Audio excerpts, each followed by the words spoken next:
ഇങ്ങനെ മോഡി വരും എന്ന് പറഞ്ഞുകൊണ്ട് സംഘപരിവാരത്തിന്റെ കയ്യിലേക്ക് ഭരണം പോയിപ്പോകുമെന്ന് പേടിപ്പിച്ചുകൊണ്ട് മുസ്ലിം സഹോദരിമാരെ, പ്രത്യേകിച്ച് എന്റെ സഹോദരിമാരെ തിരിച്ചറിയണം. മുസ്ലിം സഹോദരി സഹോദരന്മാരെ തെറ്റിദ്ധരിപ്പിച്ചുകൊണ്ട് മുസ്ലിം വോട്ടുകൾ മുഴുവനും വാരിയെടുത്തുകൊണ്ട് കേരളത്തിന്റെ അധികാര കസേരയിലേക്ക് മാർക്സിസ്റ്റ് കമ്മ്യൂണിസ്റ്റ് പാർട്ടി ഇന്ന് ഭരണം നടത്തിക്കൊണ്ടിരിക്കുമ്പോ ഇസ്ലാമിക സമൂഹത്തിന്റെ ഒരവസ്ഥയുണ്ട്. അഥവാ സംഘപരിവാരത്തിൽ നിന്ന് രക്ഷപ്പെടാൻ മാർക്സിസ്റ്റ് പാർട്ടിയെ അധികാരത്തിലെത്തിയ ഇസ്ലാമിക സമൂഹത്തിന്റെ ഇപ്പോ ഒരു വികാരമുണ്ട്. അഥവാ അബൂജഹലിനെ പേടിച്ച് അബൂലഹബിന്റെ വീട്ടിലേക്ക് ഓടിക്കേറിയതുപോലെയാണ്. കാരണം രണ്ടിടത്തും തുല്യ പരിഗണന തന്നെയാണ്. രണ്ടുപേരും ഒരേപോലെ തന്നെയാണ് പരിഗണിക്കുന്നത്. നമുക്കറിയാം, ഇപ്പോ തങ്ങൾ സമുദായ സംരക്ഷകരാണ് എന്നതിന്റെ തെളിവുകൾ മുന്നിൽ നിർത്താൻ വേണ്ടി പൊതുവെ മാർക്സിസ്റ്റ് പാർട്ടിയുടെ കൂലിപ്രാസംഗികമാർ പറയുന്ന ഒരു കഥയുണ്ട്. തങ്ങൾ സമുദായ സംരക്ഷകരായി കമ്മ്യൂണിസ്റ്റ് മാർക്സിസ്റ്റ് പാർട്ടി കേരളത്തിലെ ജനങ്ങളെ പറഞ്ഞു പറ്റിക്കാറുണ്ട്. പക്ഷേ എന്താണ് സത്യമെന്ന് നമ്മൾ തിരിച്ചറിയണം. 71 നടന്ന തലശ്ശേരി കലാപത്തെ പറ്റി കൃത്യമായ അന്വേഷണം നടത്താൻ ജസ്റ്റിസ് ജോസഫ് ഹിദയത്തിന്റെ നേതൃത്വത്തിൽ ഒരു അന്വേഷണ കമ്മീഷനെ ഇവിടെ നിയമിക്കുകയുണ്ടായി. കൃത്യമായ അന്വേഷണം നടത്തി ചില നാളുകൾക്ക് മുമ്പ് അതിന്റെ കൃത്യമായ റിപ്പോർട്ട് പുറത്തേക്ക് വരുമ്പോൾ നമുക്കെന്താണ് കാണാൻ സാധിക്കുന്നത്? 1971 ഡിസംബർ 25 തീയതി തലശ്ശേരി ടൗണിൽ ഒരു പ്രതിഷേധ യോഗം നടക്കുകയാണ്. ഒരു ടാക്സി ഡ്രൈവറെ ആരോ മർദ്ദിച്ചു എന്നതിന്റെ പേരിൽ ഒരു കൂട്ടം സഖാക്കളും സംഘികളും ചേർന്നിട്ട് ഒരു പ്രതിഷേധ യോഗം അവിടെ നടത്തുകയാണ്.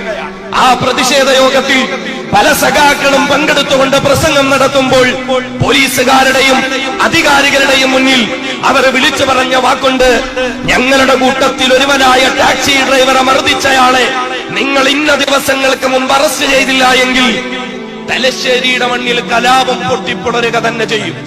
ഇവിടെ കലാപമുണ്ടാക്കുമെന്ന മുന്നറിയിപ്പ് നൽകിക്കൊണ്ട് മാർക്സിസ്റ്റ് പാർട്ടിയുടെ നേതാക്കന്മാർ തന്നെ അന്ന് അവിടെ ഒരു പ്രസംഗം നടത്തുകയുണ്ടായി.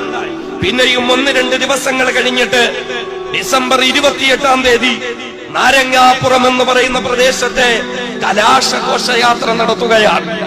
ആരാണ് ഈ ഘോഷയാത്രയുടെ സംഘാടകർ? നേരത്തെ പറഞ്ഞ പ്രതിഷേധ യോഗത്തിന് സംഘാടനം നിർവഹിച്ച അതേ സഖാക്കളുടെ നേതൃത്വത്തിൽ തന്നെയാണ് കലാശഘോഷയാത്ര നടത്തുന്നത്.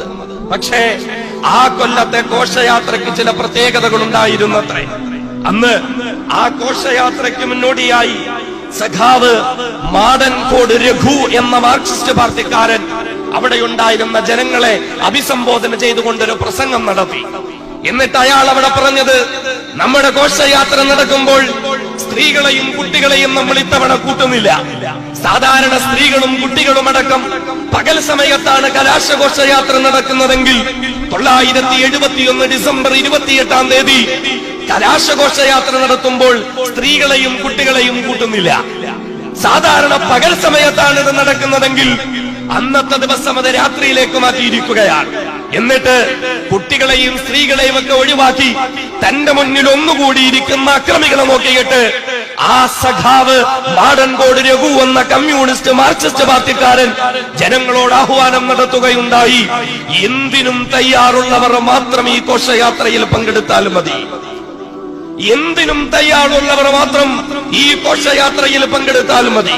അങ്ങനെ ഘോഷയാത്ര നടക്കുകയും അവിടെയുള്ള ഓവി റോഡ് എന്ന പ്രദേശത്തോടു കൂടി യാത്ര കടന്നു പോകുമ്പോൾ തലശ്ശേരിയിൽ പോയാൽ പ്രസിദ്ധമായ നൂർജഹാൻ ഹോട്ടൽ എന്ന ഒരു ഹോട്ടലുണ്ട്. അതിന്റെ മുന്നിലേക്ക് പോകുന്നത് വരെയും വഴിയിൽ കണ്ട മുസ്ലിമുകളെയൊക്കെ തെറി പറഞ്ഞും അവരെ ആക്രമിച്ചും ഈ ഹോട്ടലിന്റെ മുന്നിലേക്ക് പോകുമ്പോൾ ആരോ ഹോട്ടലിനുള്ളിൽ നിന്നും തങ്ങളെ ചെരുപ്പറഞ്ഞു എന്ന് പറഞ്ഞുകൊണ്ട് സഖാക്കൾ കലാപങ്ങൾ അഴിച്ചുവിടുകയായിരുന്നു. കണ്ണിൽ കണ്ട മുസ്ലിമുകളെയെല്ലാം ആക്രമിക്കുകയായിരുന്നു. തുടർന്ന് അങ്ങോട്ട് കലാപങ്ങൾ നടന്നു. പക്ഷേ നാം കൃത്യമായി അറിയണം, ഒരാളെ പോലും സഖാക്കൾ കൊന്നുകളഞ്ഞില്ല. എല്ലാവർക്കും പരിക്കുകൾ ഉണ്ടാക്കി, എല്ലാവരെയും ആക്രമിച്ചു. ഇസ്ലാമിക സമൂഹത്തെ, മുസ്ലിം സമൂഹത്തെ സാമ്പത്തികമായി നശിപ്പിക്കുക എന്ന ഒരു കൃത്യമായ അജണ്ട വെച്ചുകൊണ്ടായിരുന്നു തലശ്ശേരി കലാപത്തിൽ അതെ കമ്മ്യൂണിസ്റ്റ് മാർക്സിസ്റ്റ് പാർട്ടിയുടെ ഭീകരവാദികൾ അഴിഞ്ഞാട്ടം നടത്തിയിരുന്നത്. 33 പള്ളികൾ തലശ്ശേരി കലാപത്തിൽ തകർക്കപ്പെട്ടു. ഇപ്പോഴും മാർക്സിസ്റ്റ് പാർട്ടിയുടെ പ്രവർത്തകർ പറയുന്നത് കലാപമെന്ന് നടത്തിയിരുന്നത് സംഘപരിവാരും RSSുമായിരുന്നു എന്നാണ്. എന്നാൽ നാം അറിയണം, 33 പള്ളികൾ ആ കലാപത്തിൽ തകർക്കപ്പെട്ടപ്പോൾ അതിൽ 15 തകർക്കപ്പെട്ട പള്ളികൾ നിലനിന്നിരുന്ന സ്ഥലത്ത് അന്നൊരു പേരിന് പോലും ഒരു RSSകാരൻ ഉണ്ടായിരുന്നില്ല. പിന്നെ ഏത് RSSകാരനാണ് ഈ പള്ളികൾ തകർത്തത്? 15 സ്ഥലങ്ങളിൽ പേരിന് പോലും ഒരു RSS ഉണ്ടായിരുന്നില്ല. അതൊക്കെയും മാർക്സിസ്റ്റ് പാർട്ടിയുടെ ശക്തി കേന്ദ്രങ്ങളായിരുന്നു. ഈ 33 പള്ളികളും തകർത്തു. നമുക്ക് പിന്നെ 525 FIR റിപ്പോർട്ടാണ് വിധേയത്തിൽ കമ്മീഷൻ പൊതുജനത്തിന്റെ മുന്നിലേക്ക് വെച്ചത്. അതിൽ നമുക്ക് കാണാൻ കഴിയും, മാർക്സിസ്റ്റ് പാർട്ടി കേരളത്തിൽ തുടക്കം കുറിച്ച പിണറായി പാറപ്പുറത്തും ഒരു മുസ്ലിം പള്ളി ഉണ്ടായിരുന്നു. ഡിസംബർ 30 ആ മുസ്ലിം പള്ളി ആക്രമിക്കപ്പെടുകയുണ്ടായി. എവിടെയാണ് നമുക്ക് ചോദിക്കാനുള്ളത്?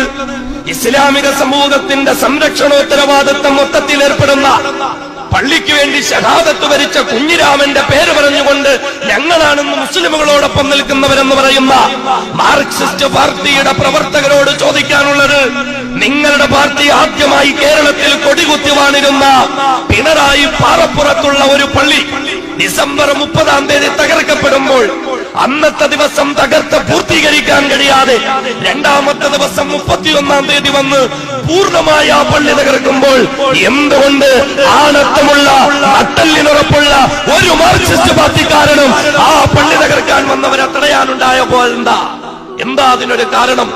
അവസാനം അന്വേഷണമൊക്കെ നടന്നിട്ട് പ്രതികളെ സമൂഹത്തിന്റെ മുന്നിലേക്ക് കൊണ്ടുവരുമ്പോ നമുക്കറിയോ, സംഘപരിവാരം പൊളിച്ചു കളഞ്ഞു എന്ന് പറയുന്ന പള്ളികളുടെ ലിസ്റ്റിൽ ഈ പള്ളിയും എടുക്കുമ്പോ ആ തകർത്ത് കളഞ്ഞ കുറ്റവാളികളുടെ പേര് പുറത്തു വരുമ്പോ കേരളത്തിന്റെ ഇന്നത്തെ ബഹുമാന്യനായ മുഖ്യമന്ത്രി പിണറായി വിജയൻ സഖാവിന്റെ സഹോദരൻ പിണറായി കുമാരനും അതിലൊരു പ്രധാനപ്പെട്ട പ്രതിയായിരുന്നു അത്രേ. അയാളും ഒരു പ്രധാനപ്പെട്ട പ്രതിയായിരുന്നു അത്രേ. ഈ കള്ളക്കഥകൾ പറഞ്ഞിട്ടൊക്കെയാണ് ഞങ്ങൾ മുസ്ലിം സമൂഹത്തിന്റെ സേവകരും സംരക്ഷകരുമാണ് എന്ന് കമ്മ്യൂണിസ്റ്റ് മാർക്സിസ്റ്റ് പാർട്ടി വിളിച്ചു പറയുന്നത്. നാം ഒന്നറിയണം, ഈ കുഞ്ഞിരാമൻ എന്ന് പറയുന്ന വ്യക്തി എന്നാണ് കൊല ചെയ്യപ്പെട്ടത്? തലശ്ശേരി കലാപം ഡിസംബർ 28 മുതൽ 31 വരെ 4 ദിവസം നീണ്ടുനിന്നു.